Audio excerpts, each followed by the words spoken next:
Profesor investigador en la Universidad de Guadalajara. Soy viejo amigo de algunos que están aquí presentando y con los cuales ya hemos tenido relaciones en otros tipos de congresos y coloquios, participaciones en libros. Me dedico un poco a la investigación en géneros. Actualmente estoy desarrollando un tema sobre el thriller latinoamericano, pero mi gran pasión siempre ha sido el cine negro y, como Laura mencionó, el cine clásico de la época de oro en la tendencia a lo que se va tiñendo de negro, ¿no? Entonces, en ese sentido va mi ponencia, que la escribí para apegarme a los tiempos. La voy a leer. Y pues, creo que pareciera también que nos pusimos de acuerdo con Laura, porque justamente se desprende de ahí de una de las líneas que está proponiendo este tema. Y cambié el título, que antes se llamaba, si tiene el programa, el transnacionalismo cosmopolita al final de la época de oro, pero me metí en muchos problemas, y después, ahora que lo estoy leyendo, no sé si me meten más problemas que poner este título, porque parece que está mucho más complejo. Bueno, empezaré. Una serie de asesinatos sacudió a la sociedad mexicana de los años 40. El escándalo surgió por la peculiaridad del crimen, pero sobre todo por el impacto social, resultado de una ecuación compuesta por los medios masivos, el morbo, la personalidad del asesino llamado Goyo Cárdenas y por el carácter del crimen ejecutado como un acto ritual. Según revelaban hallazgos de cuerpos de mujeres jóvenes, enterrados semidesnudos, atados en posiciones caprichosas, tras haber consumado el coito y sido estranguladas. La goyomanía, como llamaron los medios de 1942 al fenómeno de la nueva estrella criminal, llegó al argumento de la película El hombre sin rostro. Realizada por Bustillo Oro en 1950. No obstante, el director acariciaba la idea desde que conoció el psicoanálisis en una cátedra impartida por Samuel Ramos en 1923, que a su vez, según escribe, le remontó a la experiencia de ver en su infancia la película El extraño caso del Dr. Jekyll and Mr. Hyde. Seguramente la versión de 1912 de Lucius Henderson, no lo precisa. La anécdota revela fuentes de la ficción, entabla vínculos entre la realidad social del film, entre el crimen mediatizado y el descubrimiento del director de la teoría austroalemana, amén de la impresión que tuvo ante la película que lo marcó. Estos cruces de experiencias, disciplinas y posturas estéticas ponen sobre la mesa, en los niveles de representación, de estilo y de género, cierto cosmopolitismo, entendido como una actitud implícita relacionada con la doctrina que define al hombre ciudadano del mundo, aceptando la existencia de las limitaciones políticas y geográficas. Cierro cita. Pero sobre todo una tendencia estética en el cine nacional, o un cosmopolitismo estético, como lo ha llamado Montrejev, a la condición por la cual la representación de las singularidades culturales etnonacionales está basada en gran medida en formas de arte contemporáneo, y cuyas formas de expresión incluyen de manera intencionada elementos estilísticos foráneos. Aunque terminó siendo un melodrama leccionador y esquemático, El hombre sin rostro se concibió sin mucho éxito como una película arriesgada dentro de la producción nacional, pues pretendía imitar recursos estéticos del cine negro, tema que fue motivo de análisis de Julia Tuñón titulado Un melodrama mexicano, El hombre sin rostro. Y la película, producida en el ocaso de la época de oro, cuenta la historia, a la manera de Goyo Cárdenas, de Juan Carlos Lozano, interpretado por Arturo de Córdoba, como pueden ver, el gran actor de los personajes psicópatas. Él es un médico legista, moralmente recto y conservador, encargado de develar una serie de asesinatos, quien, orillado por una tormentosa misoginia inconsciente, estrangula prostitutas. Angustiado por los sueños recurrentes, acude a su amigo psiquiatra, quien descubre las conexiones entre los sueños y los asesinatos. En su trasfondo moral, la historia mantiene un manicoísmo puro. Su estructura narrativa es plana y, cuando pretende ser arriesgada, acude a los recatados Fate, que enlaza el mundo onírico con el real. Pese a tener momentos que mezclan la alucinación con la realidad, la actuación es exagerada y alejada del realismo social y expresionismo del cine negro. La música tiende a exaltar los sentimientos los sentimientos en la más estricta línea del melodrama. Por el contrario, en algunos aspectos logra una peculiar adaptación de los códigos del cine negro. Julia Tuñón sugiere que donde se esconde mejor la ambigüedad típica de este género es en la apropiación de la femme fatal, que da giro al triángulo amoroso y pasional que encarna en la mujer maternal. es decir, en esa fuerza femenina privada a las mujeres sexuadas, sean prostitutas o la inmaculada prometida del protagonista. Aquí el drama se rige desde el conflicto edípico que orilla al hijo a la locura y al crimen. Desde un nivel referencial, el espectador percibe en la pantalla un sujeto moderno y urbano, un profesionista que posa su confianza en el psicoanálisis, una disciplina en boga y con alta proyección en círculos intelectuales y artísticos. La película, de trama policíaca y criminal en el nivel argumental, intentó ejercer recursos vanguardistas, pero como mencionaba, fuera de los aspectos iconográficos, en escenas del sueño y de algunos interiores con iluminación expresionista, fue regida por la ideología y las convenciones del melodrama. En El hombre sin rostro, la mentalidad de los cineastas se filtró en varios niveles. El director relata la intención de alejarse de la tradición, pero también cuenta cómo la autocensura implicó apegarse a la estética oscura y cómo sugirió al fotógrafo Jorge Stahl resolver cierta escena con un plano holandés y ponderar el estilo expresionista y romper el equilibrio a tono con la atmósfera, con la atormentada mente del personaje. Pero Jorge Stahl respondió que el público mexicano no estaba preparado para eso y optó por un plano convencional que no rompiera el horizonte, por lo que la costumbre del estilo impregnó el relato e inhibió la propuesta pegándose a las tendencias estéticas del cine mexicano. Lo anterior implica cuestionar el tema del cine nacional desde su tendencia estética como moral. A propósito, son sugerentes las cuestiones de Enrique Monterde, que ha planteado y dice: ¿hasta qué punto los dispositivos cinematográficos pueden estar nacionalmente caracterizados? ¿En qué medida la dimensión cinematográfica y extracinematográfica de los dispositivos pueden constituir una idiosincrasia nacional del film? Digo, son preguntas sugerentes. Paradójicamente, 4 años antes, Julio Bracho había utilizado y abusado de este recurso de composición que rompe el horizonte en Crepúsculo,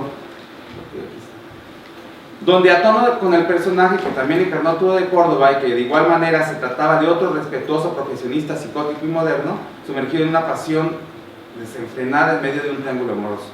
Aquí la mentalidad de los creadores de Crepúsculo no subestimó al público y permitió hartos toques del noir hollywoodense, aunque también haya terminado empantanado en los terrenos del melodrama, en el que el desorden que afecta a la ley de Alanza y el deseo desenfrenado llevó al castigo que operó severamente en la psique del personaje. Estos acontecimientos dan pauta para volver a la primera cuestión de Monterde, que de hecho descarta rotundamente, pues para que los dispositivos estén nacionalmente caracterizados implicaría hacer uso de tecnología o técnica nacional, pensar erróneamente que existen ciertos recursos fílmicos como un tipo de encuadre o traveling mexicano, japonés, holandés, bueno, holandés existe, ¿verdad? O lo que sea, otro país. O incluso una forma nacionalizada de placer estético.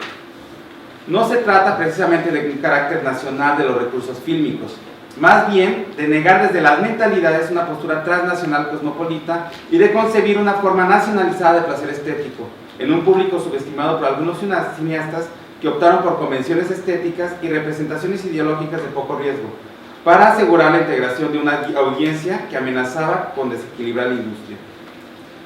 Es la tensión constante, cierta tendencia cosmopolita en la que un grupo de películas pretendían tomar elementos del estilo noir para salirse del melodrama y luego volver a él, mientras articulaban referencias culturales nacionales con las corrientes estéticas transnacionales.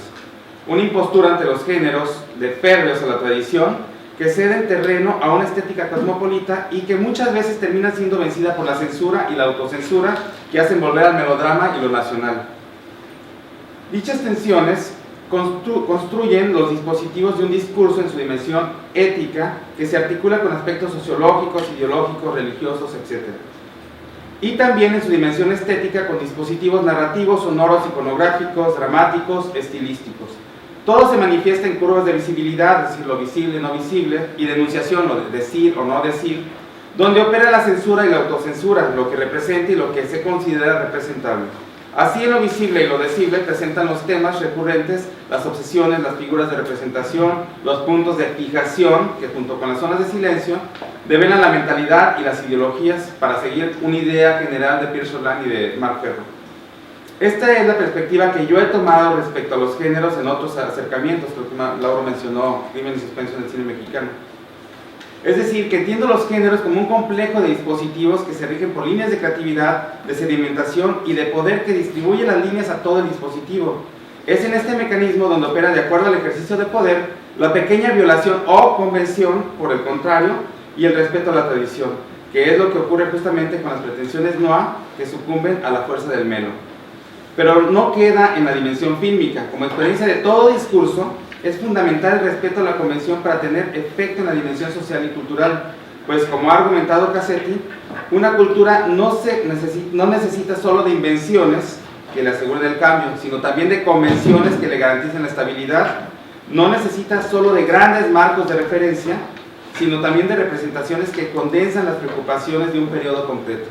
En ese sentido, el género funciona como un ritual e instrumento de sociabilidad. En El hombre sin rostro, como un crepúsculo, se produjo una tensión en los dispositivos para culminar en una película nacional que simbólicamente resuelve, restablece y reintegra el contrato social establecido a través de un circuito cinematográfico que pondera no solo un modo de hacer, sino un modo de ver el cine nacional acostumbrado al melodrama. Aquí cabría volver a la segunda cuestión de Monterde, sobre la consistencia de una idiosincrasia nacional en el film articulada en la dimensión estética de los dispositivos del discurso con las dimensiones sociales, económicas y demás. En otras palabras, esta postura o intención nos lleva a las entradas y salidas de lo trans y nacional y lo nacional, donde las líneas del poder del dispositivo a través de las censuras y las autocensuras se inclina a la matriz cultural y al modelo narrativo que definía el cine nacional, a un modo de ver y concebir el cine como producto cultural autóctono. Si bien el cine negro hacia el año 50, dice Paul Schrader, trataba de hacer una visión moral de la vida basada en el estilo, esa misma contradicción, promover el estilo en una cultura que valoraba los temas, forzó al cine negro a una serie artísticamente vigorizante de cambios y vueltas. Cierro cita. El cine nacional seguía valorando los temas y las corrientes estéticas tradicionales, en este caso del melodrama y las referencias culturales de un México tendido entre la modernidad y la tradición de los discursos aleccionadores, que dictaban modos de conducta encadenados no solo al crimen y al castigo o la vida y la muerte, sino a la culpa, al sacrificio y al pecado. No obstante, estos elementos considerados nacionales, en lo que se pone en primer plano el espacio de producción o el lugar de origen para definir un cine nacional del equipo técnico y artístico, a decir de Nancy Berthier, no configuran una nacionalidad objetiva y racional, sino que contribuyen a que una película se reconozca o no como parte del patrimonio cultural nacional y contribuya así a la construcción identitaria. Entonces, no se trata de un traveling o un encuadre nacional, sino de una manera de contar la identidad, pues la identidad, como dice Canclini, es una construcción que se relata. Y aludiendo a Benedict Anderson, importa tanto lo que se relata como el estilo de relatar, ya que la nación es una comunidad, cito, políticamente imaginada, limitada y soberana, que se distingue por el estilo con que es imaginada. Y la nación, cierro cita, y la nación para este momento es forzada a reinventarse sin proyectar el nacionalismo cultural y a fundarse y ponerse en escena en otras corrientes de estilo y representación. El cambio se pedía a gritos, pero la censura y la autocensura los ahogaban. El país se contenía entre la apertura y el apego a la costumbre y la tradición. De cualquier manera, el horizonte de expectativas era otro. Surgió una tendencia estética cosmopolita que muestra un sujeto moderno, también cosmopolita, de clase media y alta, con estatus de profesionista o oficio reconocido. Y fue alimentada por obras y directores que funden el noir con el melo. Podemos hablar de Alberto Gout en La sospechosa, Roberto Gabaldón, que citó Lauro, como La otra, La diosa arrodillada, En la palma de tu mano, La noche avanza, Alfredo Becrevena, Donde el círculo termina, entre otros. Escribe García Riera, y si lo cito, visto en su conjunto, el cine mexicano de rutina alcanzó en ese momento su mayor eficiencia técnica y formal, al grado de no verse en desventajas si se le comparaba con cines de países más desarrollados. Entre ellas entre estos títulos, o estas películas, podemos colocar los títulos arriba mencionados, pero también a los tendentes al arrabal, que se fundieron con el noir, como Cuatro contra el mundo y Los dineros del diablo, de Alejandro Galindo, o la obra El suavecito, de Fernando Méndez. Qué bueno que mostró Laura aquí una secuencia, porque no la traigo. Esta obra merece un análisis aparte. Por ahora solo recordemos que le valieron críticas mucho más severas que a su antecesor Ángeles de Arrabal, que fue un personaje que arrojó la película, llamado El suavecito, y que el director, Raúl de Anda, la produjo, se quedó fascinado con ese personaje y se la asignó a Fernando Méndez para que la dirigiera. Bueno, pero tuvo críticas severas Ángeles de Rabal y fue mucho más severa El Suavecito. También se refleja esto en su duración de una semana en cartelera, que tuvo muy pocas ganancias económicas. Es sintomática la tensión entre la postura cosmopolita con una visión transnacional y los lapsus que develan las censuras y las autocensuras de las instituciones que bajo las políticas del deber ser hacen volver a lo nacional. Son notables las reminiscencias al noir, sobre todo a Serot y a su memorable final donde ocurre la golpiza del callejón, pero la crítica y las instituciones veían en El Suavecito y su violento final una amenaza a las buenas costumbres. Según la revista México Cinema, sí, estoy en conclusiones casi. No, 5 minutos. Según la revista México Cinema, la Dirección de Cinematografía anunció que impediría la proyección que de saliera a la luz solo compensaría el morbo de las grandes masas, mostrando lo peor del bajo mundo capitalino. El organismo se opuso a la filmación de asuntos que desprestigiaran al país en el extranjero, al mostrarle los aspectos más denigrantes que tienen las clases bajas, pero al final la película Canalla había sido autorizada. Cierro cita. Al final se pudo exhibir como categoría C para adolescentes y adultos.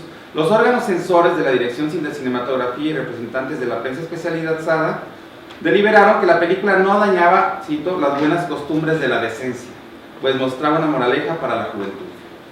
Como el profesor, cierro cita, como el profesor Karim de En la palma de tu mano es castigado por el peso del remordimiento que lo lleva a delatar al malvado y a salvar al inocente.